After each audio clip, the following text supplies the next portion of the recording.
যুবক ভাই, আল্লাহ তাআলা তো আমাকে এজন্য সৃষ্টি করে নাই। আল্লাহ তাআলা তো আমাকে এজন্য সৃষ্টি করে নাই যে আমি জুয়া খেলবো, মদ খাবো, সিগারেট টানবো, মেয়েদের পিছে ছুটবো। আল্লাহ তাআলা বলেছেন, ওমা খলাকতুল জিন্নি ওয়াল ইনসি ইল্লা লিয়াবুদুন। আমি মানুষ এবং জিন জাতিকে সৃষ্টি করেছি আমার ইবাদতের জন্য। কিন্তু যুবক ভাই, আল্লাহ তাআলা কি আমাকে এই জন্য সৃষ্টি করেছে আমি মেয়েদের পিছে ছুটবো, আমি সিগারেট টানবো, আমি জুয়া খেলবো, আমি মদ খাবো? এই জন্য কি আল্লাহ আমাকে সৃষ্টি করেছে? তুমি কি আলী ইবনে আবি তালিব রাদিয়াল্লাহু তাআলা আনহুর কথা শোনো নাই? তুমি কি যায়েদ ইবনে হারিসার কথা শোনো নাই? তুমি কি উসামা ইবনে যায়েদ রাদিয়াল্লাহু তাআলা আনহুর কথা শোনো নাই? তুমি কি তালহা ইবনে উবাইদুল্লাহর কথা শোনো নাই? তুমি কি আব্দুল্লাহ ইবনে আব্বাস রাদিয়াল্লাহু তাআলা আনহুর কথা শোনো নাই? তুমি কি আনাস ইবনে মালিক রাদিয়াল্লাহু তাআলা আনহুকে চেনো না? তাদের কথা কি কোনো শোনো নাই? তুমি কি সাইদ ইবনে জুবাইর রাদিয়াল্লাহু তাআলা আনহুর কথা কখনো শোনো নাই? আমাদের তো কথা ছিল আমরা এমন হব, আমরা কেন সিগারেট খাবো, আমরা কেন মেয়েদের পিছে ছুটবো? আল্লাহ তাআলা বলেছেন, ইয়া আইয়ুহাল্লাযীনা আমানু ইন্নামাল খামরু ওয়াল মাইসির ওয়া আনসাবু ওয়া আজলামু রিজজুম মিন আমালিশ শাইতান ফাসতানিবু লাআল্লাকুম তুফলিহুন।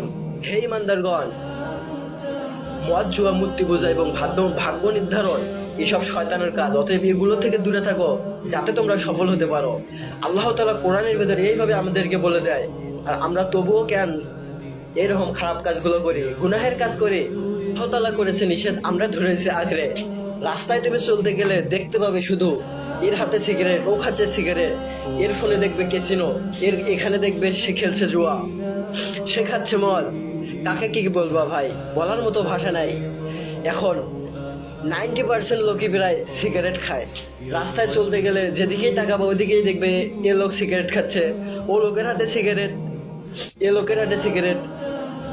এখন ফোনের মধ্যে এসে গেছে জুয়া, ক্যাসিনো। এখন আর মাঠে ঘাটে যাওয়া লাগে না, চিপায় চাপায় যাওয়া লাগে না, এখন শুধু ফোনে এরকম করলেই জুয়া এসে যায়।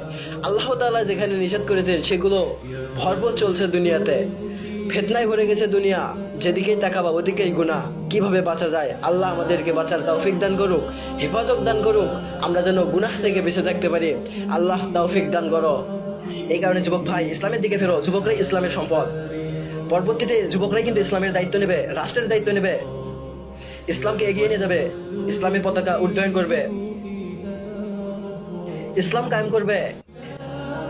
হাই ভাই, আমরা কেন এমন হয়ে গেলাম? আল্লাহর কথাও মানি না, রাসূলের আদেশও শুনি না, রাসূল যেভাবে শিক্ষা দিয়েছে সেভাবেও চলি না।